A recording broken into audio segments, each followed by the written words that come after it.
আসসালামু আলাইকুম এভরিওয়ান। কেমন আছো তোমরা সবাই? আশা করি সবাই অনেক ভালো আছো।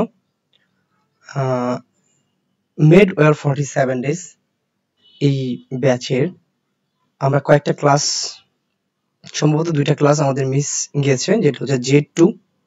আমরা ক্লাসগুলো নিয়ে ফেলবো। আমি শারীরিকভাবে একটু অসুস্থ, এর জন্য আমরা ক্লাসগুলো নিতে পারিনি। যাই হোক, এখন থেকে আমরা চেষ্টা করবো হচ্ছে নিয়মিত ক্লাসগুলো নেওয়ার। তো আমি একটু অসুস্থ, আমার ভয়েসে একটু সমস্যা গলার। তারপর আমরা আজকে থেকে নিয়মিত আমরা ক্লাসগুলো নেব। আমরা প্রথমেই আজকে আমাদের কর্মমুখী রসায়ন এবং হচ্ছে রাসায়নিক পরিবর্তন, এই 2টা অধ্যায় আমাদের রুটিনে আছে। তো আমরা কর্মমুখী রসায়নটা দিয়ে শুরু করব। যে কর্মমুখী রসায়নে কি কি আছে এগুলো আমরা একটু শর্ট নোট করার ট্রাই করব। তো খেয়াল করো একটু তোমরা, প্রথমেই যদি আমি তোমাদেরকে একটু দেখাই, একটা হচ্ছে খাদ্য নিরাপত্তা। তো খাদ্য নিরাপত্তা WHO এর মতে খাদ্য নিরাপত্তা হচ্ছে 3টি বিষয়ের উপর ভিত্তি করে প্রতিষ্ঠিত। কি বলছি ভাই? খাদ্য নিরাপত্তা। খাদ্য নিরাপত্তা কয়টি বিষয়ের উপর ভিত্তি করে প্রতিষ্ঠিত? খাদ্য নিরাপত্তা হচ্ছে 3টি বিষয়ের উপর ভিত্তি করে প্রতিষ্ঠিত। 3টি। কি কি 3টা বিষয় ভাই? এক নম্বর হচ্ছে খাদ্যের পর্যাপ্ততা, ওকে, বা এটাকে আমরা বলতে পারি food ability, food access, food use. Okay, তো সেক্ষেত্রে তোমরা খাদ্যের পর্যাপ্ততা এক নম্বরে, এক নম্বর হচ্ছে খাদ্যের পর্যাপ্ততা। এক নম্বরে খাদ্যের পর্যাপ্ততা। 2 নম্বরে হচ্ছে খাদ্যের সহজলভ্যতা। ওকে, খাদ্যের সহজলভ্যতা, লভ্যতা। আমরা প্রত্যেকটা ক্লাসের হচ্ছে স্লাইডগুলো তোমাদেরকে প্রোভাইড করব, জাস্ট এইটুকু পড়লেই তোমাদের এনাফ হবে ইনশাআল্লাহ। এরপর হচ্ছে খাদ্যের সঠিক ব্যবহার। ওকে, খাদ্যের সঠিক ব্যবহার। তাহলে ভাইয়া, খাদ্য নিরাপত্তা কয়টি বিষয়ের উপর ভিত্তি করে প্রতিষ্ঠিত? 3টা বিষয়ের উপর ভিত্তি করে প্রতিষ্ঠিত। একটা হচ্ছে খাদ্যের পর্যাপ্ততা, তারপর খাদ্যের সহজলভ্যতা এবং হচ্ছে খাদ্যের সঠিক ব্যবহার। এইটুকু আমাদের লাগবে। এরপরে আমাদের খাদ্য উপাদানে হচ্ছে কি কি জিনিসগুলো ব্যবহৃত হয় সেগুলো তোমাদেরকে আমরা একটু দেখাবো। খাদ্য উপাদানে আমাদের কি কি জিনিস ব্যবহৃত হয়। ওকে, খেয়াল করো ভাইয়া, খাদ্য উপাদানে আমাদের নাইট্রোজেন যুক্ত সার ব্যবহৃত হয়, ফসফরাস যুক্ত সার ব্যবহৃত হয় এবং পটাশিয়াম যুক্ত সার ব্যবহৃত হয়। কি বললাম? আচ্ছা, আমরা একটু এগুলোকে একটু ঘর করে লেখার ট্রাই করি।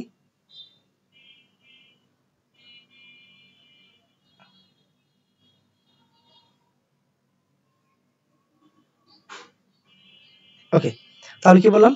খাদ্য উপাদানে কি কি সার ব্যবহৃত হয়?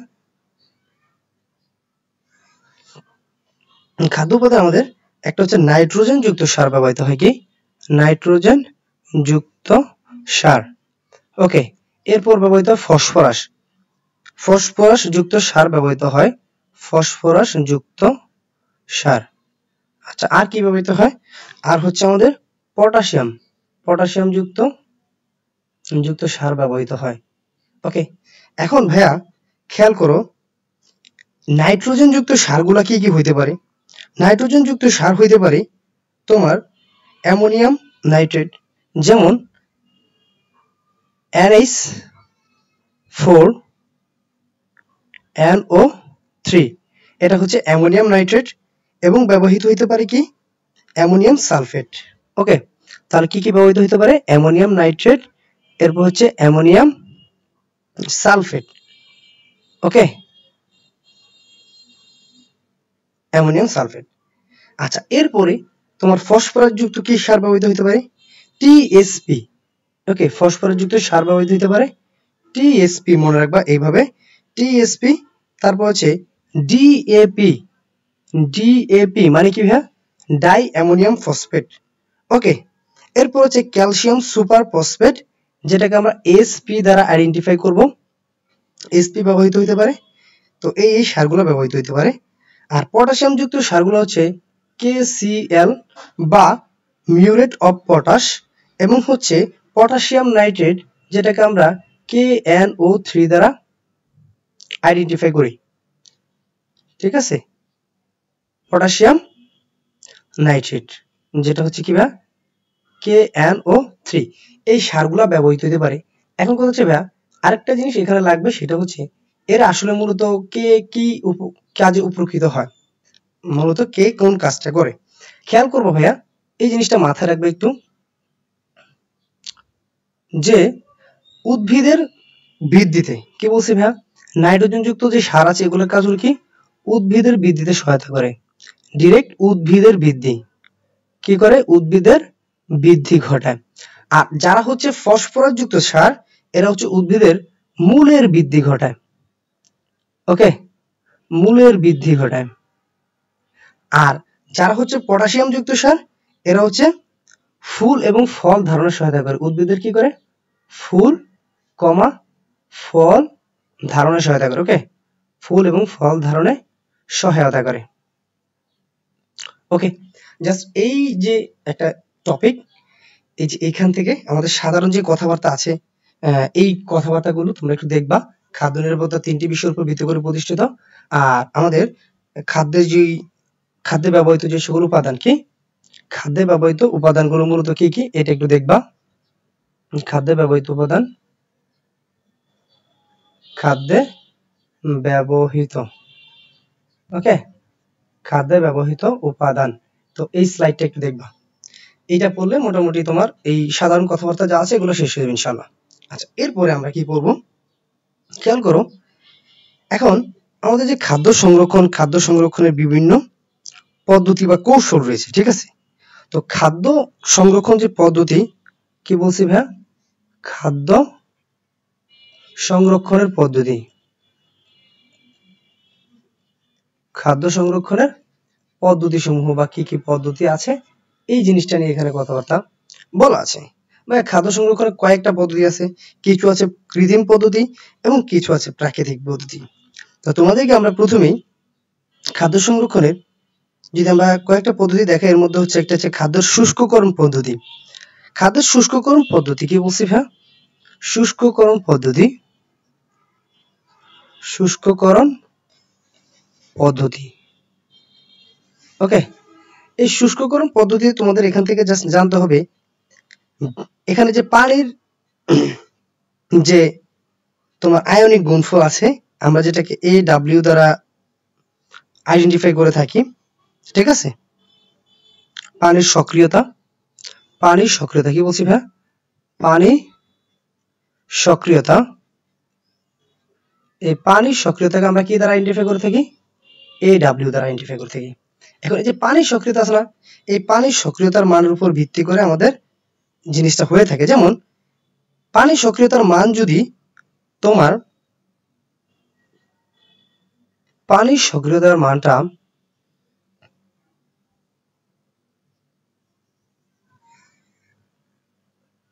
ওকে, এই পানির সক্রিয়তার মানটা যদি হচ্ছে কতটুকু হয় ভাইয়া, একটু সরি,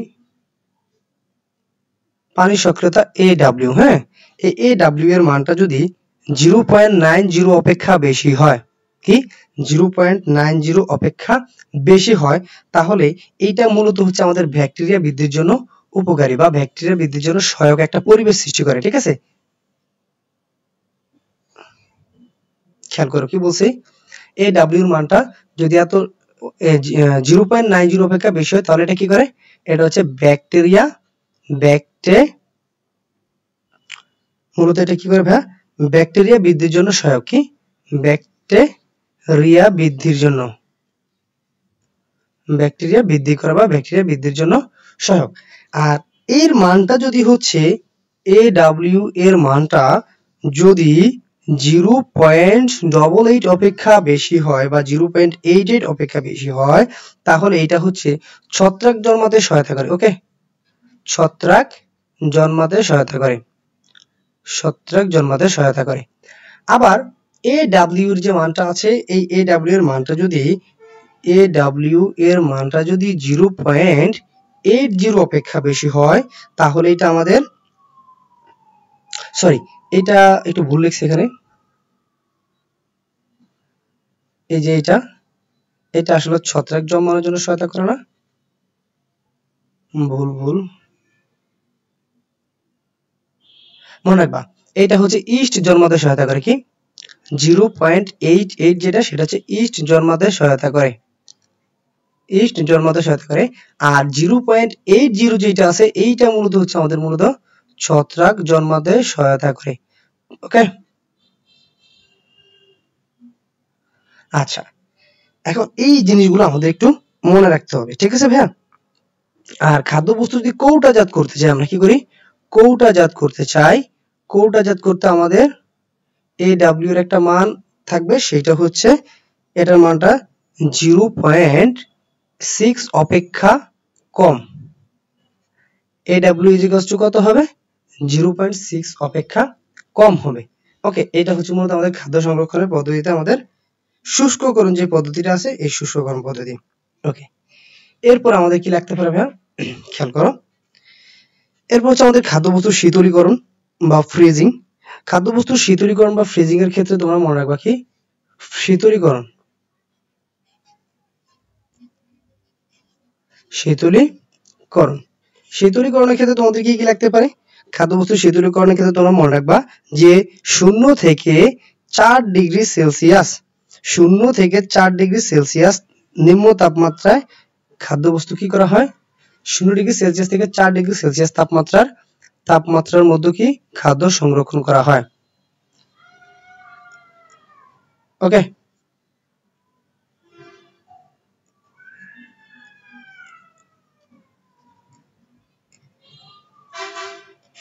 আচ্ছা এরপরে তোমাদের কি লাগতে পারে এখন সাধারণ কথাবার্তাগুলোর ভিতরে। আর আচ্ছা, এখন আমাদের যতগুলো সাধারণ কথাবার্তা ছিল আমরা হচ্ছে এগুলা শেষ করলাম।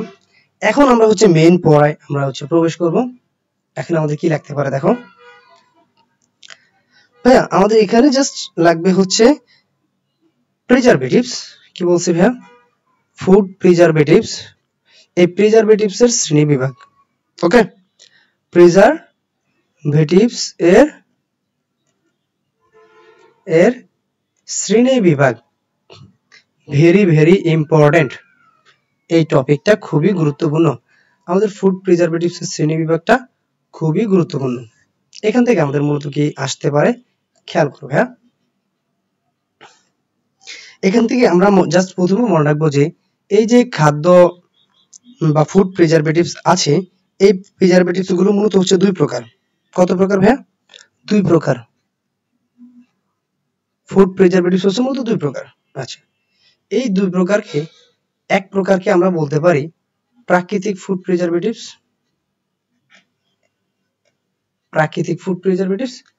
আরেকটা টাইপকে আমরা বলতে পারি কৃত্রিম ফুড প্রিজারভেটিভস। ওকে, এখন একটা প্রাকৃতিক আরেকটা হলো কি ভাইয়া কৃত্রিম। ওকে, এখন প্রাকৃতিক ফুড প্রিজারভেটিভসটা কারা, তোমরা এগুলো আসলে সাধারণত চিনে থাকো। যেমন আমি যদি তোমাদেরকে একটু নাম বলি, লবণ,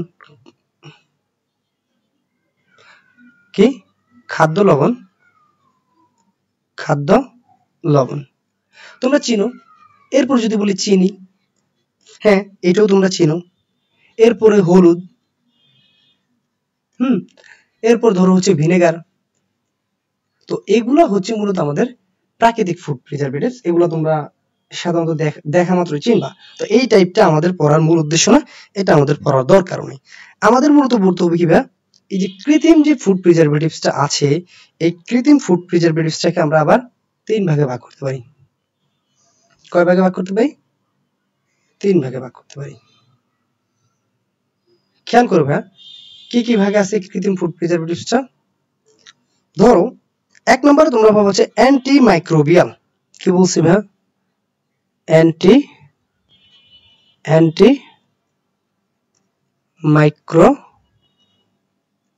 মাইক্রোবিয়াল। ওকে, এরপর তোমরা 2 নম্বরে পাবা এটার আরেকটা ভাগ, সেটা হচ্ছে অ্যান্টি অক্সিডেন্ট। ওকে, অ্যান্টি অক্সিডেন্ট। ওকে, এরপর তোমরা আরো একটা টাইপ পাবো, যেটা হচ্ছে ভাইয়া কিলেটিং এজেন্ট। ওকে, কিলেটিং এজেন্ট। ওকে, কিলেটিং এজেন্ট। এখন তোমাদের এখান থেকে মূলত জাস্ট মনে রাখতে হবে, খেয়াল করবে, হ্যাঁ, এখান থেকে মনে রাখতে হবে কিলেটিং এজেন্টটাকে। কাকে মনে রাখতে হবে? কিলেটিং এজেন্টটাকে। কিলেটিং এজেন্টটা মূলত হচ্ছে কি, ই ডি টি এ, এটা হচ্ছে আমাদের কিলেটিং এজেন্ট। শেষ। কিলেটিং এজেন্ট নিয়ে আর কোনো পড়াশোনা নাই, এখানেই শেষ হচ্ছে কিলেটিং এজেন্ট। আচ্ছা, এরপর আমাদের আছে অ্যান্টি অক্সিডেন্ট। কি আছে? Anti oxidant. অ্যান্টি অক্সিডেন্টের ভিতরে আবার দুইটা টাইপ আছে, একটা হচ্ছে মুক্তমূলক শোষণকারী, আর একটা হচ্ছে মূলত অক্সিজেন শোষণকারী। আমরা সেই দিকটাতে পরে আসতেছি। এখন আছে অ্যান্টি মাইক্রোবিয়াল। আচ্ছা, খেয়াল করো, এইটা একটু খেয়াল শেষ করে দেই। একটা হচ্ছে কি বলছিলাম ভাইয়া, মুক্তমূলক শোষণকারী। এখন মুক্তমূলক শোষণকারী কারা? মুক্তমূলক শোষণকারী। মুক্তমূলক শোষণকারী হচ্ছে আমাদের বিএইচএ, যেটাকে আমরা বলি হচ্ছে বিউটালাইটেড হাইড্রোক্সিল অ্যানোসিল। ঠিক আছে, বিএইচএ। এরপর আমরা বলে থাকি ভাই এটাকে বিএইচটি, বিউটালাইটেড হাইড্রোক্সিল টলুইন। এরপর হচ্ছে টিবিএইচকিউ। কি বলছি ভাই? টিবিএইচকিউ। এরপর আমাদের আরেকটা আছে, সেটা প্রোপাইল কি ভাই? গ্যালেট। হ্যাঁ, প্রোপাইল গ্যালেট।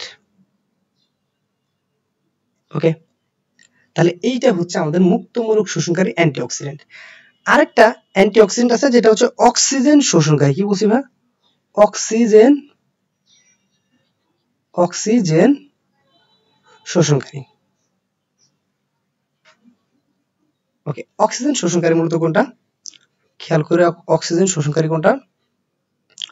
অক্সিজেন শোষণকারী হচ্ছে আমাদের ভিটামিন এ, সি, প্রথমে হচ্ছে সালফাইড,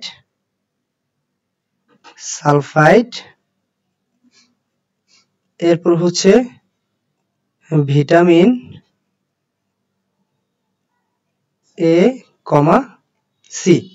ওকে, এরপর হচ্ছে বিটা ক্যারোটিন। কি? Beta carotene. ওকে, তাহলে এই যে জিনিসগুলো আছে, কি বলছি, এই যে উপরে যে জিনিসগুলো আছে, এদের মধ্যে জাস্ট তোমাদের মনে রাখতে হবে এই কথাটুকু যে ফুড প্রিজারভেটিভস হচ্ছে দুই প্রকার, একটা হচ্ছে প্রাকৃতিক আর একটা হচ্ছে কৃত্রিম। এখন ভাইয়া, প্রাকৃতিক ফুড প্রিজারভেটিভস কারা? খাদ্য লবণ, চিনি, হলুদ, ভিনেগার, যেগুলো আমরা প্রাকৃতিক ভাবে দেখি সাধারণ অবস্থায়, সেগুলো হচ্ছে মূলত প্রাকৃতিক ফুড প্রিজারভেটিভস। এটা তোমরা দেখলে চিনবা। এখন খেয়াল করো, এরপর হচ্ছে কৃত্রিম। কৃত্রিমের তিনটা ভাগ আছে, একটা হচ্ছে অ্যান্টিমাইক্রোবিয়াল, এরপর হচ্ছে অ্যান্টিঅক্সিডেন্ট, আর হচ্ছে কিলেটিং এজেন্ট। কিলেটিং এজেন্ট হচ্ছে ইডিটিএ, আর অ্যান্টিমাইক্রোবিয়াল হচ্ছে আমরা পরে জানবো। অ্যান্টিঅক্সিডেন্ট কারা? হ্যাঁ, অ্যান্টিঅক্সিডেন্ট হচ্ছে আবার দুই প্রকার, একটা হচ্ছে মুক্তমূলক শোষণকারী আর একটা হচ্ছে অক্সিজেন শোষণকারী। মুক্তমূলক শোষণকারী হচ্ছে BHA, BHT, TBHQ, propyl gallate. আর অক্সিজেন শোষণকারী হচ্ছে সালফাইড, ভিটামিন এ, সি, আর বিটা ক্যারোটিন। আর বাকি যারা আছে, যারা আসবে, প্রাকৃতিক গুলো তো তোমরা দেখলেই চিনবা, ওগুলা ছাড়া যারা পাবা তারা সবাই হচ্ছে অ্যান্টি মাইক্রোবিয়াল। এর মধ্যে সবচাইতে গুরুত্বপূর্ণ একটা জিনিস, সেটা হলো সোডিয়াম বেনজোয়েট। মেডিকেল ভর্তি পরীক্ষায় আসবে যে নিচের কোনটি তোমার কৃত্রিম ফুড প্রিজারভেটিভস। ঠিক আছে, এটা অনেকবার অনেক জায়গায় আসছে। সোডিয়াম বেনজোয়েট হচ্ছে কৃত্রিম, পটাশিয়াম সরবেট, তারপর সোডিয়াম, এরা সবাই হচ্ছে মূলত তোমার কৃত্রিম ফুড প্রিজারভেটিভস বা অ্যান্টিমাইক্রোবিয়ালের ভিতরে পড়ে। তো এই জিনিসটা ভাইয়া খুবই গুরুত্বপূর্ণ, এটা তোমাদেরকে পারতেই হবে, এই জায়গাটা থেকে কিন্তু কোশ্চেন আসে। ওকে, এই জিনিসটা একটু দেখবা। এখন এখানে আরো একটা জিনিস তোমরা মাথায় রাখবা, যে এই যে অ্যান্টিঅক্সিডেন্ট আছে, অ্যান্টিঅক্সিডেন্ট যেটাকে আমরা বলছিলাম অক্সিজেন শোষণকারী, আরেকটাকে বলছিলাম আমরা মুক্তমূলক শোষণকারী। এখন ভাইয়া, যেটা মুক্তমূলক শোষণকারী, কি বলছি, যেটা মুক্তমূলক শোষণকারী, এটা হচ্ছে মূলত আমাদের কৃত্রিম অ্যান্টিঅক্সিডেন্ট। কি? অ্যান্টিঅক্সিডেন্ট আবার দুই প্রকার, একটা হচ্ছে প্রাকৃতিক আর একটা হচ্ছে কৃত্রিম। তাহলে এই কৃত্রিমটা হচ্ছে কোনটা, যেটা মুক্তমূলক শোষণকারী, আর প্রাকৃতিকটা হচ্ছে কোনটা, ন্যাচারাল, যেটা হচ্ছে অক্সিজেন শোষণকারী। ঠিক আছে, এটা একটু মাথায় রাখবা। আচ্ছা, আমাদের মোটামুটি এই টপিকটা শেষ। এরপরে কোন জায়গা থেকে কোশ্চেন আসার সম্ভাবনা থাকে, ভিনেগারটা একটু মনে রাখবা। ভিনেগার সম্পর্কে তোমরা জানো যে ইথানোয়িক অ্যাসিডের 6 থেকে 10% জলীয় দ্রবণকে ভিনেগার বলে। আচ্ছা, এখন বিভিন্ন প্রাকৃতিক ফুড প্রিজারভেটিভস নিয়ে আমরা কথাবার্তা বলছিলাম, যে আমরা বলছিলাম খাদ্য লবণ, কি বলছিলাম ভাইয়া, লবণ। এই লবণটা ইম্পর্টেন্ট। ঠিক আছে, এই লবণটা থেকে তোমাদের জাস্ট জানতে হবে যে তোমার সামুদ্রিক ইলিশ, এই যে এই টাইপের যে কিছু মাছ আছে, হ্যাঁ, এগুলাকে তোমরা যদি গুঁড়া লবণ আছে না, লবণে শুকিয়ে সংরক্ষণ করো, সেক্ষেত্রে তোমরা সংরক্ষণ করতে পারবে লবণে। ঠিক আছে, আর এই যে লবণ, এখানে জাস্ট বেশি ইম্পর্টেন্ট যেটা, সেটা হচ্ছে লবণ দিয়ে খাদ্য সংরক্ষণের যে প্রক্রিয়া, এইটাকে বলা হয় কিউরিং। কি বলছি ভাইয়া, কিউরিং। তাহলে এই জিনিসটা ইম্পর্টেন্ট। লবণ দিয়ে খাদ্য সংরক্ষণের প্রক্রিয়াকে বলা হয় কিউরিং। চিনি দিয়ে খাদ্য সংরক্ষণের যে প্রক্রিয়া, এইটাকে বলা হয় ভাইয়া সুগারিং। ওকে, সুগারিং, এই জায়গাটা একটু দেখবা। আচ্ছা, এরপরে তোমরা দেখতে পারবো কি, আচার তৈরি। আচার তৈরির যে প্রক্রিয়া, আচার তৈরির প্রক্রিয়াকে বলা হয় কি, এটাকে বলা হয় পিকলিং। ঠিক আছে, এগুলো কিন্তু খুবই ইম্পর্টেন্ট। ওকে, এগুলো খুবই গুরুত্বপূর্ণ। আচ্ছা, এরপরে তোমার ভিনেগার এর কথা বলছিলাম, যেটা ইথানোয়িক অ্যাসিডের 6 থেকে 10% জলীয় দ্রবণ। এটা বাজারে হচ্ছে তোমার সিরকা নামে পরিচিত। ওকে, সিরকা, ইথানোয়িক অ্যাসিডের অপর নাম হচ্ছে কি, সিরকা। এটার একটা কোড নাম আছে, এই কোড নামটা হচ্ছে E260। বাজারে এটা এই নামে আসলে পাওয়া যায়। ওকে, এই জিনিসগুলো একটু দেখবা। এরপরে তোমাদের আমাদের এই যে প্রাকৃতিক ফুড প্রিজারভেটিভস এর মধ্যে মূলত এই জায়গাটাগুলা ইম্পর্টেন্ট। ঠিক আছে, এগুলো একটু মুখস্থ করবা। লবণ দিয়ে খাদ্য সংরক্ষণের প্রক্রিয়াকে বলা হয় কিউরিং, চিনি দিয়ে খাদ্য সংরক্ষণের প্রক্রিয়াকে বলা হয় সুগারিং, আচার তৈরির প্রক্রিয়াকে বলা হয় পিকলিং, ভিনেগার হচ্ছে বাজারে সিরকা নামে পরিচিত এবং এটার কোড নাম হচ্ছে E260। ওকে, আচ্ছা, এরপরে আমাদের আছে কি ভাই, কৃত্রিম ফুড প্রিজারভেটিভ গুলো আমরা যেটা পড়ছিলাম যে অ্যান্টিমাইক্রোবিয়াল, তাই না? তো অ্যান্টিমাইক্রোবিয়াল সম্পর্কে আমাদের জাস্ট হচ্ছে কয়েকটা অ্যান্টিমাইক্রোবিয়াল আমাদের জানা দরকার আছে, সবগুলা দরকার নেই।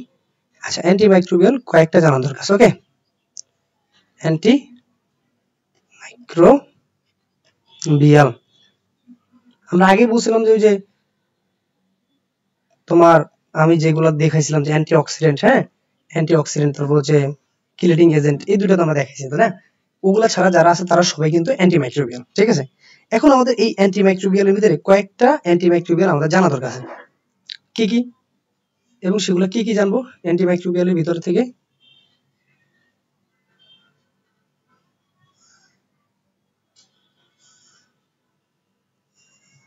খেয়াল করো। আচ্ছা,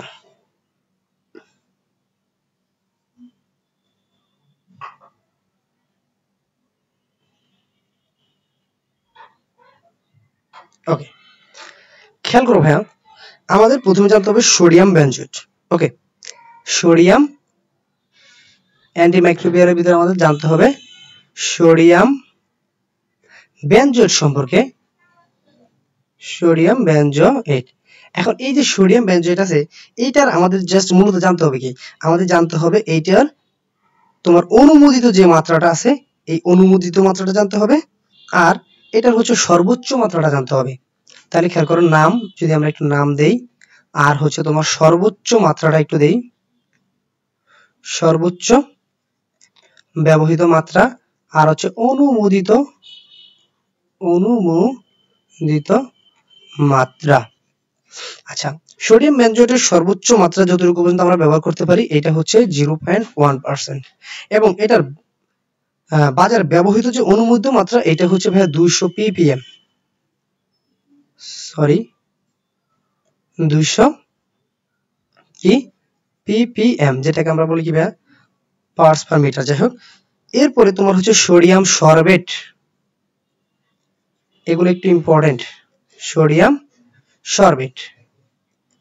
আচ্ছা, এই সোডিয়াম সরবেটের তোমার সর্বোচ্চ মাত্রা ব্যবহারের সর্বোচ্চ মাত্রা হচ্ছে 0.1%। আর এইটার অনুমোদিত মাত্রাও কিন্তু ভাইয়া সেম 200 ppm।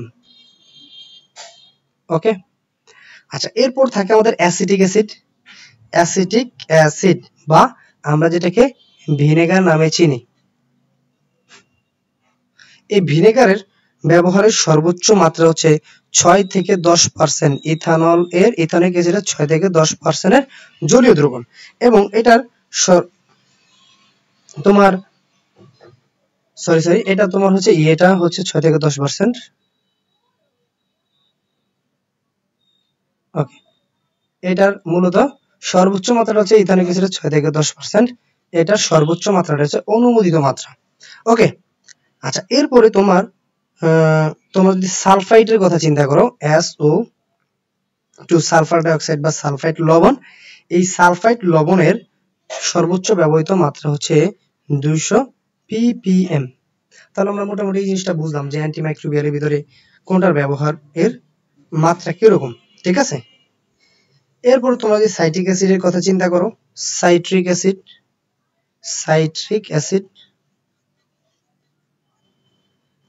অ্যাসিডের সর্বোচ্চ ব্যবহারযোগ্য মাত্রাটা কত ভাইয়া? সাইট্রিক অ্যাসিডের সর্বোচ্চ ব্যবহারযোগ্য মাত্রা হচ্ছে সেম ভাবে 200 থেকে 350 ppm। ওকে, এটা একটু মনে রাখবে। আচ্ছা, এরপরে আমরা আরেকটা জিনিস একটু দেখব, সেটা হচ্ছে তোমার নিষিদ্ধ ফুড প্রিজারভেটিভস। কি বলছি ভাই? নিষিদ্ধ আমাদের কিছু ফুড প্রিজারভেটিভস আছে। এই নিষিদ্ধ ফুড প্রিজারভেটিভস গুলো মূলত কারা? একটা হচ্ছে ভাই ক্যালসিয়াম কার্বাইড, CaC2, ক্যালসিয়াম কার্বাইডকে নিষিদ্ধ ফুড প্রিজারভেটিভস বলা হয়। এরপর তুমি ফরমালিনের কথা চিন্তা করবা, ফরমালিন মূলত কি বলতো ভাইয়া? ফরমালিন হচ্ছে তোমার ফরমালডিহাইডের 40% জলীয় দ্রবণ। কি? ফরমালডিহাইডের 40%, কত পার্সেন্ট? 40% জলীয় দ্রবণ কি বলা হয়? ফরমালিন বলা হয়। এটা একটু দেখবা। তো এই জায়গাগুলো ভাই ইম্পর্টেন্ট, এগুলো আমাদের দেখতে হবে, এগুলো আমাদের মাস্ট জানতে হবে এবং হচ্ছে পড়তে হবে। ওকে,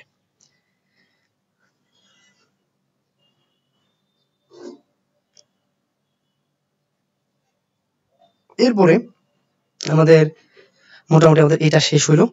আমাদের যে জিনিসটা জানতে হবে এখন সেটা হলো তোমার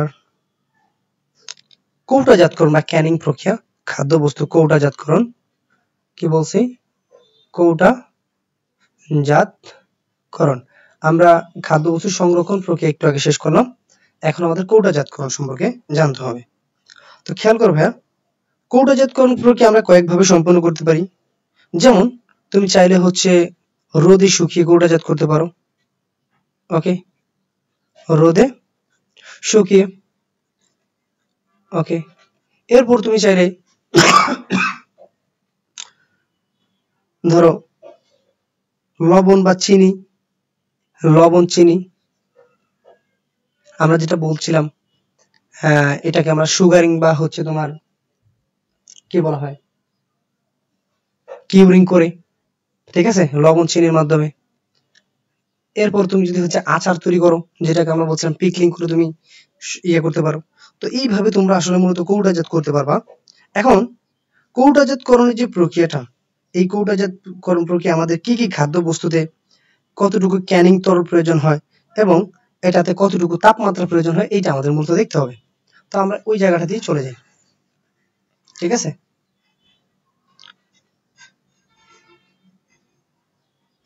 দেখো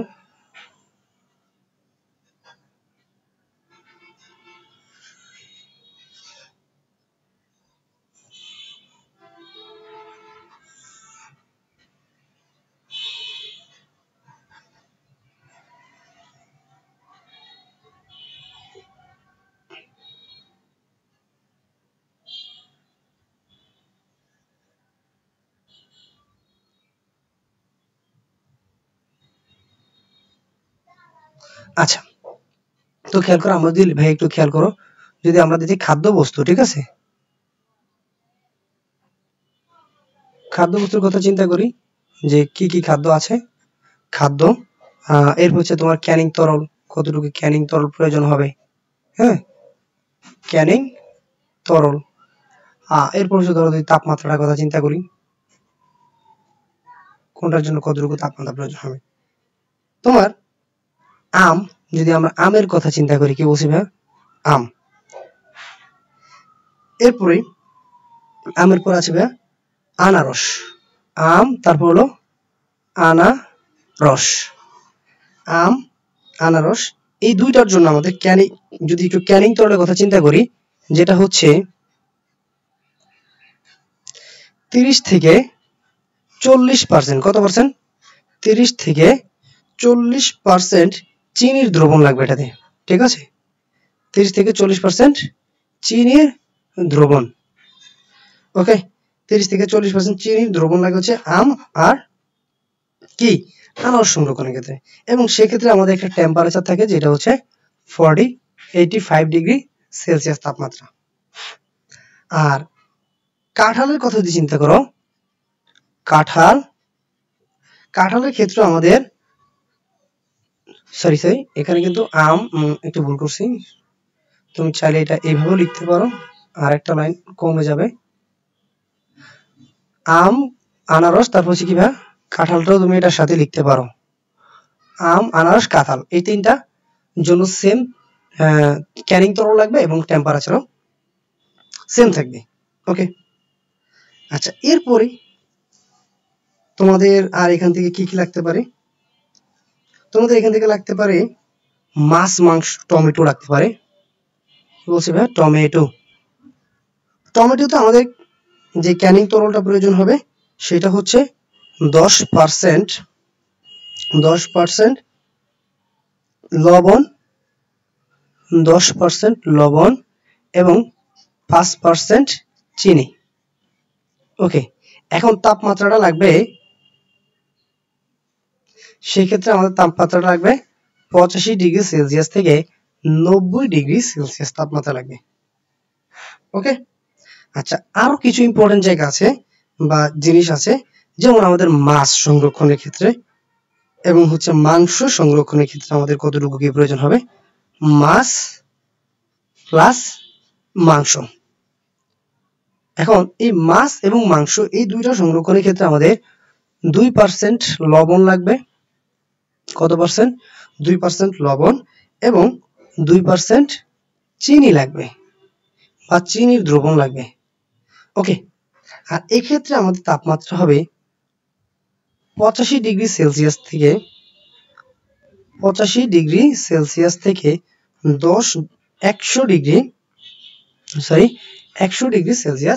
পর্যন্ত তাপমাত্রার প্রয়োজন হইতে পারে। তো এই যে কৌটাজাতকরণের ক্ষেত্রে জাস্ট অনেক কথাবার্তা আছে, তবে আমরা এত কিছু পড়বো না, আমরা খাদ্যটার নাম পড়বো, গুরুত্বপূর্ণ যেগুলো আছে, এরপর ক্যানিং তরল কি কি আর তাপমাত্রাটা কত, ঠিক আছে। তো আম, আনারস, কাঁঠাল এই তিনটার জন্য ক্যানিং তরল হচ্ছে 30 থেকে 40% চিনির দ্রবণ, আর তাপমাত্রা লাগবে সেই ক্ষেত্রে 85 ডিগ্রি সেলসিয়াস। টমেটোর ক্ষেত্রে 10% চিনির লবণ এবং হচ্ছে 5% চিনির দ্রবণ, আর সেক্ষেত্রে তাপমাত্রা লাগবে 85 থেকে 90 ডিগ্রি সেলসিয়াস। মাছ, মাংস সংরক্ষণের জন্য 2% লবণ এবং 2% চিনির দ্রবণ লাগবে, আর তাপমাত্রা লাগবে 85 থেকে 100 ডিগ্রি সেলসিয়াস। মানে খুবই সহজে করে দিলাম, ওকে। আচ্ছা, এই টপিকটাও শেষ। এখন আমাদের কলয়েড সাসপেনশন, তারপর হচ্ছে কোয়াগুলেশন নামের যেই কিছু টপিক আছে, এই টপিকগুলো আমাদেরকে দেখতে হবে। খেয়াল করবে, আমরা একটা শব্দের সাথে খুবই ভালোভাবে পরিচিত ছোটবেলার সাথে, ক্লাস 6-7 থেকে, যে মিশ্রণ। হ্যাঁ, আমরা জানি মিশ্রণ কয়েক প্রকার হইতে পারে, একটা হচ্ছে সমসত্ব মিশ্রণ, আর একটা হইতে পারে অসমসত্ব মিশ্রণ। বিষয়টা এমন না, সমসত্ব মিশ্রণ, সমসত্ব, আরেকটা হইতে পারে অসমসত্ব মিশ্রণ, তাই না, এরকমই, তাই না। আচ্ছা, এখন সমসত্ব যে মিশ্রণ যদি আমরা একটু চিন্তা করি, এটা কেমন, যেমন NaCl, এইটার সাথে যদি তুমি পানি যোগ করো, এটার ফলে যে মিশ্রণটা তৈরি হবে এটা একটা সমসত্ব মিশ্রণ। কারণটা কি ভাইয়া, মানে লবণটা সব জায়গায় সমানভাবে আছে, তাই না, পানির ভিতরে, তাই এটা সমসত্ব মিশ্রণ। এগুলো ক্লাস 6-7 এর ভিসিক। এরপরে যদি আমি বলি অসমসত্ব মিশ্রণ, এটা মূলত কি? অসমসত্ব মিশ্রণ কয়েক প্রকার হইতে পারে, যেমন এটা হইতে পারে কলয়েড, কলয়েড। এরপর হইতে পারে তোমার সাসপেনশন, সাসপেনশন। এরপর তোমার হইতে পারে অদক্ষেপ, তাই না? এই হলো আমাদের মিশ্রণের ভিতরে সমসত্ব এবং অসমসত্ব মিশ্রণের কথাবার্তা হইতে পারে। এখন ভাইয়া আমাদের মূলত পড়তে হবে কি? আমাদের পড়তে হবে এদের এই যে সমসত্ব মিশ্রণ বলো বা কলয়েড বলো, সাসপেনশন বলো, যাই বলো না কেন, এইগুলোর কয়েকটা জিনিস পড়তে হবে। সেটা হচ্ছে তোমার এদের উদাহরণ পড়তে হবে, আর এদের হচ্ছে ভ্রমণীয় গতি কোনটার আছে কোনটার নেই, এই জিনিসটা আমাদের একটু পড়তে হবে। তো খেয়াল করো, আমরা যদি একটু আরেকটা পরবর্তী পেজে চলে যাই, কি বলছিলাম ভাইয়া? সমসত্ব মিশ্রণ আছে, অসমসত্ব মিশ্রণ আছে।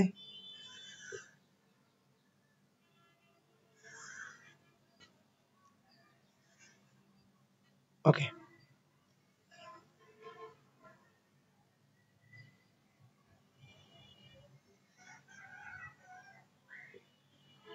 আচ্ছা দেখো, প্রথমেই তুমি চিন্তা করো, আমরা যদি সমসত্ব মিশ্রণ বা দ্রবণের কথা চিন্তা করি, ধরো এটাকে আমরা দ্রবণও বলে থাকি, দ্রবণ। আচ্ছা, এরপর হচ্ছে ধরো কলয়েড আছে, কলয়েড। এরপর কি আছে ভাইয়া? সাসপেনশন আছে, তাই না? সাসপেনশন। এখন এদের থেকে আমাদের মূলত লাগবে কি? আচ্ছা, পুরো এই লাইনটা একটু মুছে নিচে দিয়ে দিই। ওকে, ধরো এখন এদের আমরা ধরো শ্রেণী বা নাম দিলাম। ওকে, এরপর তোমার যে ব্রাউনীয় যে গতি আছে, ব্রাউনীয় গতি, ব্রাউনীয় গতি এবং উদাহরণ, উদাহরণটা আমাকে এখান থেকে জানতে হবে। খেয়াল করো ভাইয়া, কলয়েড যে পদার্থটা আছে, এই কলয়েড পদার্থটার ভ্রমণীয় গতি আছে। কি বলছি ভাইয়া? ভ্রমণীয় গতিটা আছে। আর বাকি যে দুইটা পদার্থ আছে এদের ভ্রমণীয় গতি নেই। ওকে, সিম্পল কথাবার্তা। এরপরে যদি উদাহরণের দিকে একটু চিন্তা করো, আমরা প্রথমে যদি দ্রবণের কথা যাই, আমরা বলছিলাম যে সোডিয়াম ক্লোরাইড, হ্যাঁ, সোডিয়াম ক্লোরাইড দ্রবণ পানির সাথে। এরপর তোমার গ্লুকোজের দ্রবণ বা চিনির দ্রবণ, হ্যাঁ, এগুলো আমাদের হচ্ছে মূলত দ্রবণ বা সমসত্ব মিশ্রণ। তো এগুলো তোমরা চিনবা, এগুলো তোমার তেমন একটা পড়ার প্রয়োজন নেই। তোমাদের পড়তে হবে কি ভাইয়া? কলয়েড আর হচ্ছে সাসপেনশন। কলয়েডের উদাহরণটা যদি আমরা দিই, যেমন তোমার দুধ, ঠিক আছে, মানে দুধের সাথে রিলেটেড আছে কি ভাইয়া? বাটার। ওকে, দুধ, বাটার। এরপর হচ্ছে আরেকটা গুরুত্বপূর্ণ জিনিস, সেটা হচ্ছে milk of, milk of magnesia. এটা কিন্তু ইম্পর্টেন্ট। কলয়েডের উদাহরণ কোনটি? ঠিক আছে, মিল্ক অফ ম্যাগনেসিয়া। এরপর হচ্ছে তোমার জিলেটিন, ঠিক আছে, জিলেটিন। এগুলো হচ্ছে আমাদের কলয়েডের উদাহরণ। এরপর আমাদের সাসপেনশন কারা কারা হইতে পারে, যেমন রক্ত, এর একটা সাসপেনশন উদাহরণ, ঠিক আছে। এরপরে কলেরার ভ্যাকসিন, কলেরার ভ্যাকসিন, এটা একটা সাসপেনশন উদাহরণ হতে পারে। এরপরে তোমার পানিতে, পানি আছে না, পানি, এই পানিতে কাদা, কাদা, মাটি বা তুমি যেটাকে বলতে পারো ময়দা, ময়দার মিশ্রণ। ওকে, ময়দার মিশ্রণ, মিশ্রণ। এগুলো হচ্ছে আমাদের কিসের উদাহরণ ভাইয়া? সাসপেনশন উদাহরণ। তাহলে আমাদের লাগতেছে কি ভাইয়া? লাগতেছে আমাদের কলয়েড, সাসপেনশন, দ্রবণ, এবং কোনটার ভ্রমণীয় গতি আছে কোনটার ভ্রমণীয় গতি নেই, এবং উদাহরণগুলো কি কি? কলয়েডের উদাহরণ হচ্ছে দুধ, butter, milk of magnesia, gelatin. আর সাসপেনশন উদাহরণ হচ্ছে রক্ত, কলেরার ভ্যাকসিন, তারপর হচ্ছে পানিতে কাদা এবং ময়দার মিশ্রণ। আর দ্রবণের উদাহরণ হচ্ছে আমাদের সোডিয়াম ক্লোরাইড দ্রবণ, চিনি দ্রবণ, হ্যাঁ, গ্লুকোজের দ্রবণ, এই সকল দ্রবণগুলা। ওকে, তো আমাদের কলের সাসপেনশন যেই টপিকগুলো ছিল আমাদের এগুলো শেষ।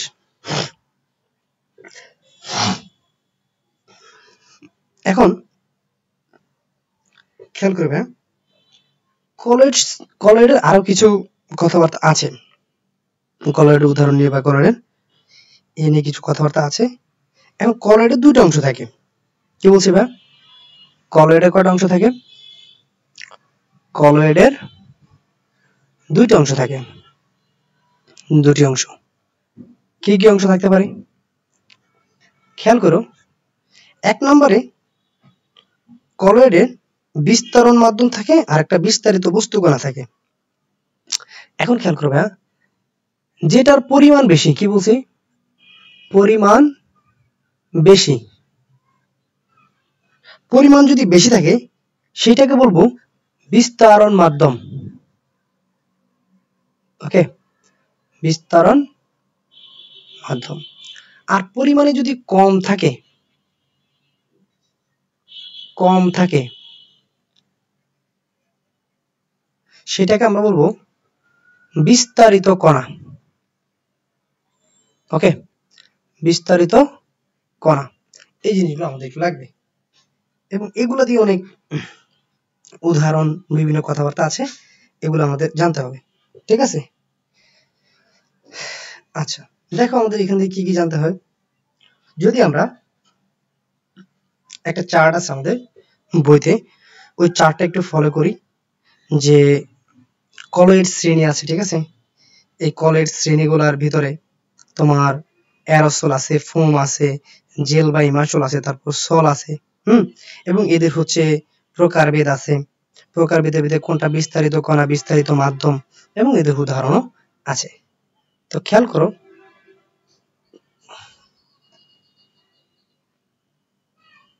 তোমরা যদি চিন্তা করো যে আমাদের কলয়েড শ্রেণীটা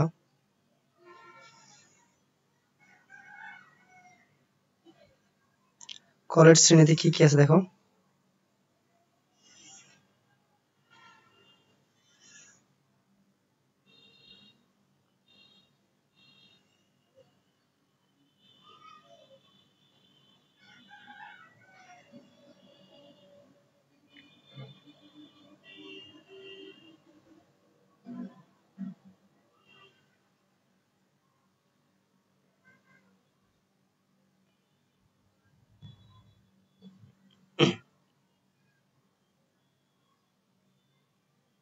আচ্ছা, দেখো কলয়েড শ্রেণীতে তোমরা প্রথমে পাবা, কি বলছি ভাই?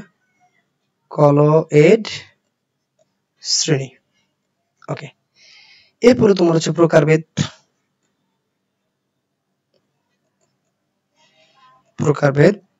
এরপর আমাদের আছে বিস্তারিত কণা। বিস্তারিত কণা মানে কি ভাই? এটার পরিমাণ বেশি, তাই না? এরপর হচ্ছে বিস্তারণ মাধ্যম, সরি এটার পরিমাণ কম, বিস্তারণ মাধ্যম মানে এটার পরিমাণ বেশি। এরপর আমাদের উদাহরণ আছে। ওকে, খেয়াল করো, অ্যারোসলের কথা যদি চিন্তা করো, কি বলছি ভাই? অ্যারোসল, এই অ্যারোসলটা, কঠিন অ্যারোসল যদি চিন্তা করি আমরা, কঠিন অ্যারোসল, কঠিন অ্যারোসল, কঠিন অ্যারোসল। আরেকটা হইতে পারে তরল অ্যারোসল, তরল অ্যারোসল। দুই প্রকার অ্যারোসল হইতে পারে। এখন কঠিন যেটা অ্যারোসল মানে কি ভাইয়া? ওইটাতে তরলের পরিমাণটা কম থাকবে না বেশি থাকবে? একটা হচ্ছে বিস্তারিত কণা আর একটা হচ্ছে বিস্তারণ মাধ্যম। তাহলে কঠিন অ্যারোসলের বিস্তারিত কণা হবে কি ধরনের পদার্থ হবে? অবশ্যই কঠিন হবে, তাই না? আর তরল অ্যারোসলের বিস্তারিত কণা কি হবে? অবশ্যই তরল হবে, এটা সাধারণ কথা, তাই না? এখন এই যে দুইটা আছে, সেটা কঠিন হোক আর তরল হোক, এরা মূলত থাকে কিসের মাধ্যমে, কিসের ভিতরে? এরা থাকে হচ্ছে বাতাস বা গ্যাসে। তাই এটা হচ্ছে এদের বিস্তারণ মাধ্যম। খেয়াল করো, তোমার ধোঁয়া আছে না, ধোঁয়া, ধোঁয়া ছিল না, বা আকাশে যে ওরে ধরো ধোঁয়া, ধোঁয়া। তারপর হচ্ছে ধরো বায়ুতে ভাসমান ধূলিকণা, ধূলিকণা। এখন খেয়াল করো ভাইয়া, এই যে বাতাসে যে ধূলিকণাটা আছে, এটা একটা কঠিন পদার্থ, তাইলে এটা বিস্তারিত কণা হচ্ছে কি কঠিন। কারণ বাতাসে কম কে, ধূলিকণা নাকি বাতাস, গ্যাস? অবশ্যই ধূলিকণা কম, যেটা কম সেটা হচ্ছে কি ভাইয়া বিস্তারিত কণা, আর যেটা বেশি সেটা হচ্ছে বিস্তারণ মাধ্যম। তাহলে খেয়াল করো, বাতাসে ধূলিকণার পরিমাণ কম তাই সে বিস্তারিত কণা, আর গ্যাসের পরিমাণ বেশি তাই বিস্তারণ মাধ্যম হচ্ছে গ্যাস। প্রত্যেকটা ঠিক তোমার উদাহরণটা দিকে তুমি জাস্ট খেয়াল করবা, এই উদাহরণের উপর ভিত্তি করে তুমি এটার বিস্তারিত কণা এবং বিস্তারণ মাধ্যম এটা তুমি বলতে পারবা। আমাদেরকে কোশ্চেনে ঠিক ওই কথাই জিজ্ঞেস করবে যে যদি ধূলিকণা কলের জাতীয় পদার্থ হয় তাইলে ওইটার বিস্তারিত কণা কোনটা হবে বা বিস্তারণ মাধ্যম কি হবে। আবার তুমি তো একটু ফোমের কথা চিন্তা করো, কি বলছি ভাই, ফোম। খেয়াল করো ভাই, ফোম। এখন ফোম হইতে পারে কঠিন ফোম, কঠিন ফোম, আবার হইতে পারে তরল ফোম, ঠিক আছে। এখন কঠিন ফোমের ক্ষেত্রে এবং হচ্ছে তরল ফোম দুইটার ক্ষেত্রেই আমাদের একটা বিস্তারিত কণা থাকবে আর একটা বিস্তারণ মাধ্যম থাকবে। খেয়াল করবে বিস্তারিত কণা মানে যেটার পরিমাণ কম। তাহলে খেয়াল করো ফোমে গ্যাসের পরিমাণ কম থাকে না, ফোমের ভিতরে হালকা হালকা যে ফোটা জায়গা থাকে ওইখানে হচ্ছে গ্যাস থাকে, আর বাকি যে জিনিসটা থাকে সেটা হচ্ছে কি হয় তরল থাকবে না কঠিন থাকবে। তরল ফোমের ক্ষেত্রে তরল ফোম থাকবে, তরল ফোম হবে বিস্তারিত মাধ্যম, আর কঠিনের ক্ষেত্রে হবে কি কঠিন হবে কি বিস্তারণ মাধ্যম। তাহলে দেখো আমরা যদি চিন্তা করি যে কেক, তারপরে কি বলা হয় এটাকে, কেকের কথাই যদি চিন্তা করি, কেক। এখন এই যে কেক, এইখানে কেকের মাঝখানে যে ফাঁপা জায়গাটা থাকে ওইটার পরিমাণ কি ভাই কম না, সেই কম পরিমাণটা কি ভাই বিস্তারিত করা, আর বেশি হইলে সেটা হচ্ছে কি বিস্তারণ মাধ্যম, তাহলে বেশি হচ্ছে কি কঠিন অথবা তরল, তাই না? তো এই যে জাস্ট প্রত্যেকটা জিনিস হচ্ছে এইভাবে তুমি মিলাইতে হবে, তুমি রিয়েলাইজ করতে হবে, এছাড়া কিন্তু তুমি আনসার করতে পারবে না, ঠিক আছে। আচ্ছা, এরপরে আমাদের যদি চিন্তা করো ইমালশন, ইমালশন।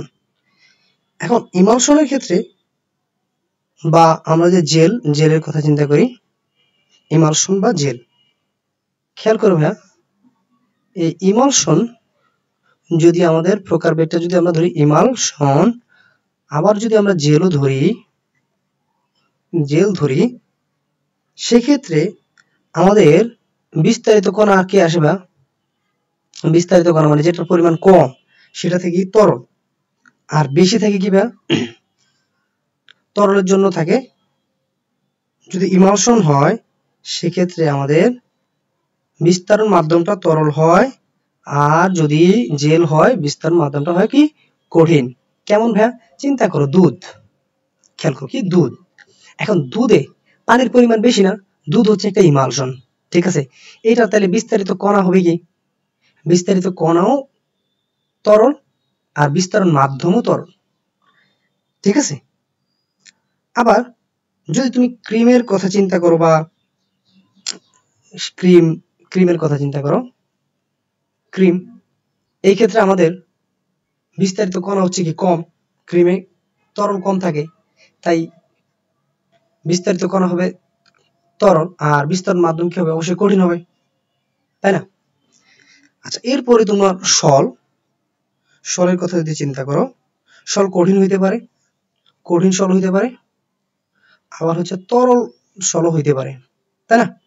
এখন এদের বিস্তারিত কণা কিন্তু সবসময় কঠিন হয়, কারণ এটাতে কঠিনের পরিমাণ কম থাকে, আর এইটার বিস্তারের মাধ্যম কঠিনের জন্য অবশ্যই কঠিন হবে, আর তরলের জন্য তরল হবে,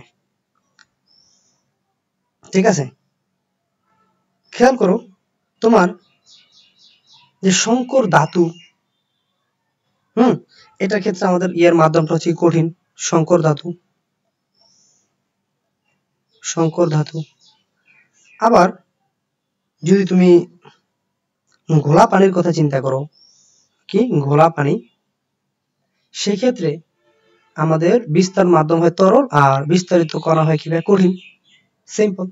তো এই যে কলয়েডের শ্রেণী বিভাগ, এখান থেকে কিন্তু কোশ্চেন আসার সম্ভাবনা খুবই বেশি, এটা তোমরা পড়বা। আচ্ছা, এরপর আমাদের কি লাগতে পারে,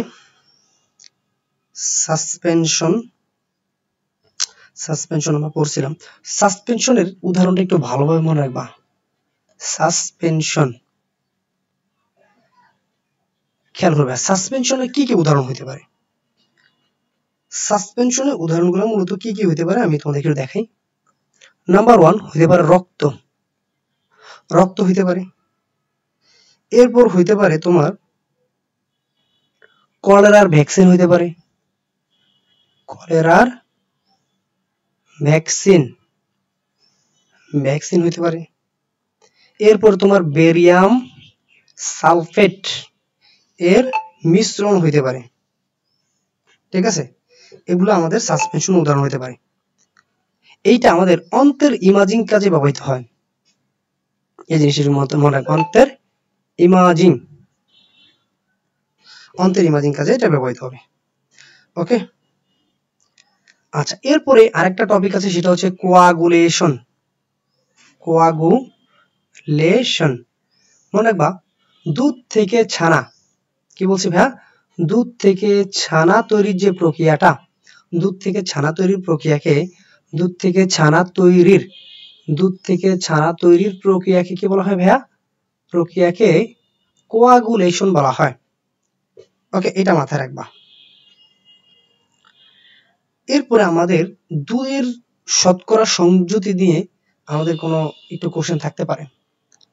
দুধের শতকরা সংযুতি বলছি ভাই, দুধের ভিতর কি কি থাকে, দুধের শতকরা সংযুতি, এই জায়গাটা ইম্পর্টেন্ট, মনে রাখবা। দুধে তোমরা মনে রাখবা, দুধের তোমার প্রধান উপাদান কি, এক নাম্বার হচ্ছে প্রধান উপাদান, প্রধান উপাদান, উপাদান, প্রধান উপাদান হচ্ছে ভাই পানি, পানি, এবং এটার পরিমাণ প্রায় 82 থেকে 88%, 82 থেকে 88%। ওকে, এরপরে দুধে 3 ধরনের প্রোটিন থাকে। দুধে কত ধরনের প্রোটিন থাকে, দুধে 3 প্রকার প্রোটিন থাকে বা 3 ধরনের প্রোটিন থাকে। প্রোটিনগুলো কি কি, তোমার নাম্বার 1 হচ্ছে ক্যাজিন, ক্যাজিন থাকবে, ল্যাক্ট অ্যালবুমিন থাকবে এবং ল্যাক্ট গ্লোবিউলিন থাকবে।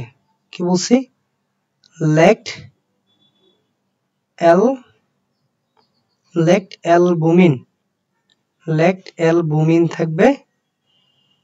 এরপর হচ্ছে কি থাকবে, এটা 2 নম্বরে গেল। 3 নম্বর হচ্ছে ল্যাক্ট গ্লোবিউলিন থাকবে, গ্লোবিউলিন। ওকে, এই জিনিসটা থাকতে পারে। এরপরে দুধের যে মিষ্টি স্বাদ, দুধের মিষ্টি স্বাদের জন্য দায়ী, দুধের মিষ্টি স্বাদের জন্য দায়ী কে, ল্যাকটোজ। ওকে, মিষ্টি স্বাদের জন্য দায়ী হচ্ছে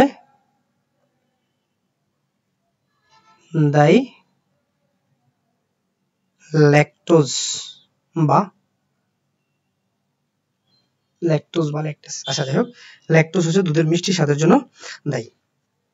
আচ্ছা, এখন দুধে কি কি খনিজ থাকে, দুধের প্রধান খনিজগুলো কি কি হইতে পারে ভাইয়া, দুধের খনিজগুলো হইতে পারে ক্যালসিয়াম 2+, এরপর হইতে পারে পটাশিয়াম প্লাস, এরপর হইতে পারে সোডিয়াম প্লাস, এরপর হইতে পারে ম্যাগনেসিয়াম 2+। এগুলো হইতে পারে আমাদের দুধের প্রধান প্রোটিন এবং হইতে পারে খনিজ এবং হইতে পারে ফসফরাস। এই দুধ সম্পর্কে যা কথাবার্তা ছিল এই ছিল কথাবার্তা। আরো কিছু কথা আছে সেটা একটু দেখাবো। সেটা তোমাদের হচ্ছে মানে কোন দুধে কিসের পরিমাণ বেশি থাকে খেয়াল করবে। মানুষের দুধে, কি বলছি, মানুষের দুধে মানুষের দুধে সবচেয়ে বেশি পরিমাণ যেটা থাকে সেটা হচ্ছে ল্যাকটোজ। ওকে, কি থাকে? ল্যাকটোজ। তাহলে ল্যাকটোজের পরিমাণ সবচেয়ে বেশি কোথায় থাকে? মানুষের দুধে, যেটার পরিমাণ হচ্ছে 7.4। আর এরপরে তোমার যেটা লাগবে সেটা হলো ভাইয়া মহিষ। মহিষ, এই মহিষের দুধে সবচেয়ে বেশি পরিমাণে, মহিষের দুধে সবচেয়ে বেশি পরিমাণে কি থাকে? চর্বি থাকে। চর্বি, যেটার পরিমাণও 7.4। আচ্ছা, এরপরে ভেড়া। ভেড়া তো সবচেয়ে বেশি পরিমাণ প্রোটিন থাকে। কি বলছি ভাই? ভেড়ার দুধে সবচেয়ে বেশি পরিমাণে কি থাকে? ভেড়ার দুধে সবচেয়ে বেশি পরিমাণে প্রোটিন থাকে এবং এটার পরিমাণটা 4.6 কি ভাই? কিলো ক্যালোরি কিন্তু হিসাবটা হবে, ঠিক আছে? আচ্ছা, তো এই হচ্ছে মূলত কথাবার্তা। আর সবচেয়ে বেশি পরিমাণে খাদ্য ক্যালোরি থাকে মহিষের দুধে, খাদ্য ক্যালোরি, এবং এইটার মান প্রায় 110 কিলো ক্যালোরি। এটা মাথায় রাখবো। তো এই কয়েকটা পয়েন্ট খুবই ইম্পর্টেন্ট, তোমাদেরকে এগুলো পড়তে হবে। এরপর তোমরা যদি দুধ সংরক্ষণের কথা চিন্তা করো, দুধ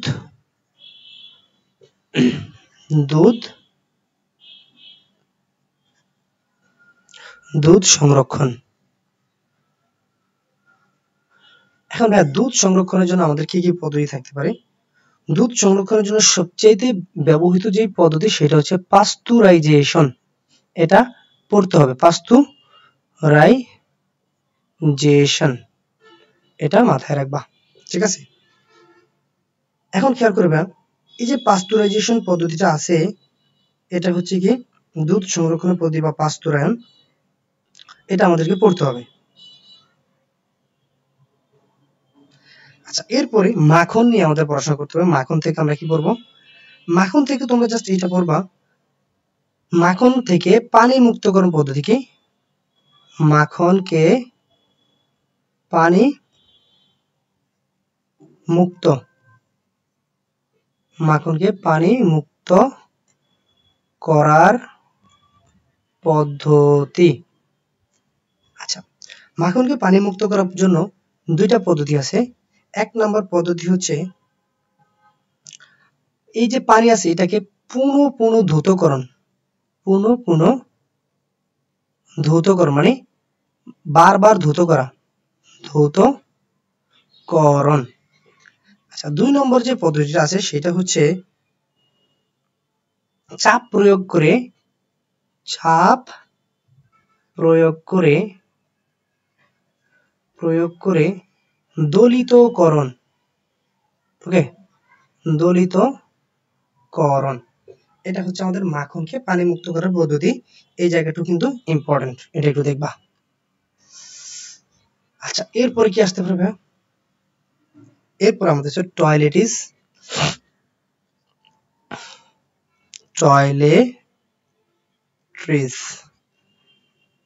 এখন খেয়াল করবে টয়লেট্রিজের ভিতরে কি কি আছে। টয়লেট্রিজের ভিতরে আমাদের পড়তে হবে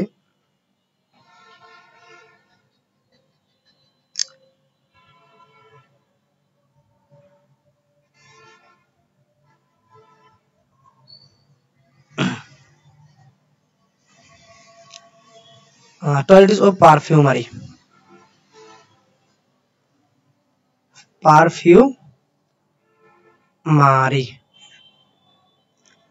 এখন ডাবুর আমরা তেল আছে না, হেয়ার অয়েল পদ্ধতি, ডাবুর আমলা, এই যে তেলটা আছে, এই যে ডাবুর আমলা তেল, এটার মূল উপাদান কি জানো? এটার মূল উপাদান হলো নারিকেল। উপাদান হলো কি ভাইয়া? এটার মূল উপাদান হলো নারিকেল তেল। নারিকেল তেল, এটা একটু মাথায় রাখবা। এরপরে খুব গুরুত্বপূর্ণ একটা জায়গায় চলে আসছি, সেটা হচ্ছে talcum powder. Talcum powder,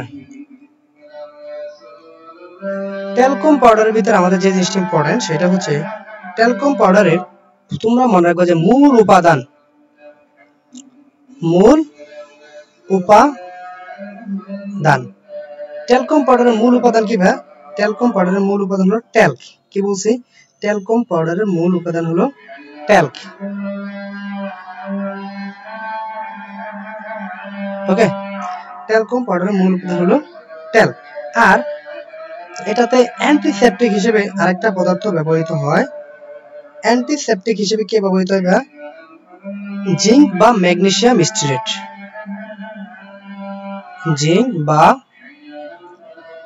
magnesium stearate.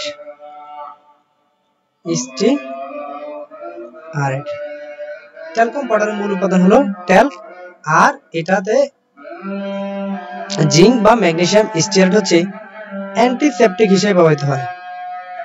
ওকে, অ্যান্টিসেপটিক মনে রাখবা। এরপরে পাবা তোমরা হচ্ছে বেবি পাউডার। সাজানটা শেষ হোক। আচ্ছা, বেবি পাউডার খেয়াল করো ভাইয়া, বেবি পাউডারের মূল উপাদান কি? সেম। বেবি পাউডারের ক্ষেত্রে আমাদের মনে রাখতে হবে মূল উপাদান, বেবি পাউডারের মূল উপাদান হলো ট্যাল্ক। বেবি পাউডারের মূল উপাদান হলো কি? ট্যাল্ক। আর এখান থেকে আরেকটা জিনিস লাগবে, সেটা হলো অ্যান্টিসেপটিক। অ্যান্টিসেপটিক হচ্ছে কি? অ্যান্টিসেপটিক, অ্যান্টিসেপটিক হলো ম্যাগনেসিয়াম স্টিয়ারেট। কি বলছি ভাই? Magnesium stearate. এর আগেরটা ছিল magnesium plus zinc stearate.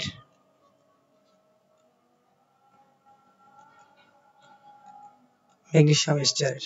Okay, তাহলে আমাদের বেবি পাউডার, ট্যালকম পাউডার, এই জিনিসগুলো আমরা মোটামুটি শেষ করলাম। আচ্ছা, আরেকটা জিনিস তোমাদের লাগবে, সেটা হচ্ছে এই যে ট্যালকম পাউডার আছে বা ট্যাল্ক আছে, এই ট্যালকম পাউডারের সংকেতটা তোমরা কিন্তু মনে রাখবা। ট্যাল্কের সংকেতটা, ট্যালকম পাউডারের যে মূল উপাদান ট্যাল্ক, এই ট্যাল্কের সংকেতটা কি ভাইয়া? ট্যাল্কের সংকেতটা হচ্ছে 3 magnesium oxide, 3 magnesium oxide, 4 silicon die oxide, silicon die oxide ও H2O। এটা হচ্ছে আমাদের ট্যাল্কের সংকেত। ভেরি ভেরি ইম্পর্টেন্ট কিন্তু জিনিসটা। হ্যাঁ, ট্যাল্কের সংকেতটা লাগবে। আচ্ছা, বেবি পাউডার গেল। এরপর হচ্ছে তোমার কোল্ড ক্রিম।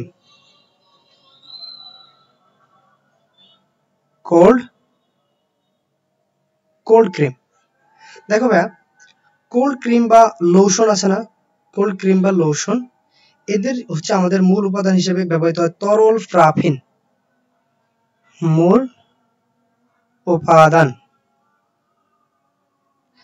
এদের মূল উপাদান হচ্ছে কি? তরল প্যারাফিন। তরল প্রাফিন হচ্ছে মূল উপাদান হিসেবে ব্যবহৃত হয়, এটা একটু মাথায় রাখবা। আর এদের কাজটা হচ্ছে মূলত লুব্রিকেন্ট হিসেবে কাজ করে। এরা কি করে? লুব্রিকেন্ট হিসেবে কাজ করে। লুব্রিকেন্ট হিসেবে কাজ করে, এটা একটু মাথায় রাখবা। আচ্ছা, এরপরে আমাদের আছে লিপস্টিক। ভাইয়া, লিপস্টিকের মূল উপাদান কি বলতো? লিপস্টিক, আচ্ছা, লিপস্টিকের মূল উপাদান যদি নিয়ে আমরা কথা বলি, মূল উপাদান, লিপস্টিকের মূল উপাদান হলো মোম। ঠিক আছে, লিপস্টিকের মূল উপাদান হলো মোম, ওয়াক্স। এখন কবির স্যারের বইতে মনে হয় অনুশীলনীতে রঞ্জক পদার্থ দেওয়া আছে, এটা একটু চেক দিবা। তো তোমরা কিন্তু মূল উপাদানটা মোমই দাগানোর ট্রাই করবা। আচ্ছা, এরপর হচ্ছে after shave lotion. After shave, after শেভে কোনটা কি হিসেবে থাকে খেয়াল করবে।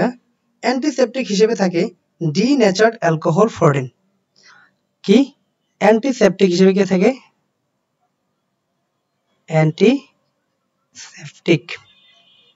অ্যান্টিসেপটিক হিসেবে থাকে ডিনেচার্ড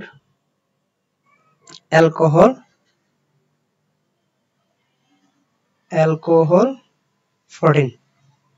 আর ময়শ্চারাইজ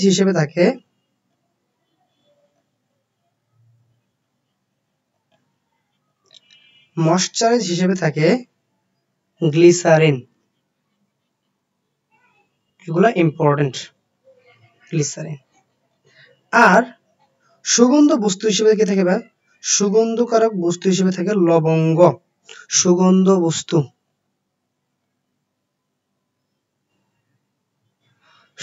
বস্তু হিসেবে থাকে লবঙ্গ থাকে। ওকে, এই জিনিসগুলো একটু মাথায় রাখবা। এরপর আমাদের লাগতে পারে কি ভাই? এরপর আমাদের গ্লাস ক্লিনার লাগতে পারে। Glass cleaner. আচ্ছা, গ্লাস ক্লিনার ভিতরে আমাদের কি কি পড়তে হবে? গ্লাস ক্লিনার ভিতর তোমাকে পড়তে হবে হচ্ছে মূলত কোন গ্লাসটা কোথায় ব্যবহৃত হয় এবং সেটার সংকেতটা কি। ঠিক আছে, তোমরা যদি একটু শক্ত কাঁচ বা পাইরোডেক্স কাচের কথা চিন্তা করো, পাইরোডেক্স কাঁচ কি বলছি ভাই? পাইরোডেক্স কাঁচ, এটা আমরা প্রথম মধ্যে দেখেছিলাম। যাক, তাহলে এটা লাগতেছে না এখানে, দরকার নেই, এটা বাদ দাও। এটা আমরা ল্যাবরেটরি নিরাপদে দেখেছিলাম। আচ্ছা, এরপরে টয়লেট ক্লিনারের মূল উপাদান মনে রাখবা। টয়লেট ক্লিনার এটার মূল উপাদান কি ভাই? টয়লেট ক্লিনারের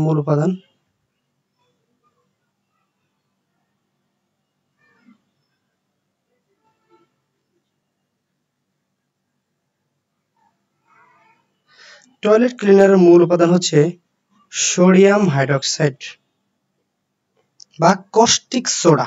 ওকে, আচ্ছা, এরপরে আর কি লাগতে পারে ওদের থেকে? আর মনে রাখবা, ভিনেগার প্রস্তুতিতে আমাদের অ্যাসিটোভেক্টর এনজাইম হিসেবে কাজ করে। অ্যাসিটোভেক্টর কি বলছি ভাই?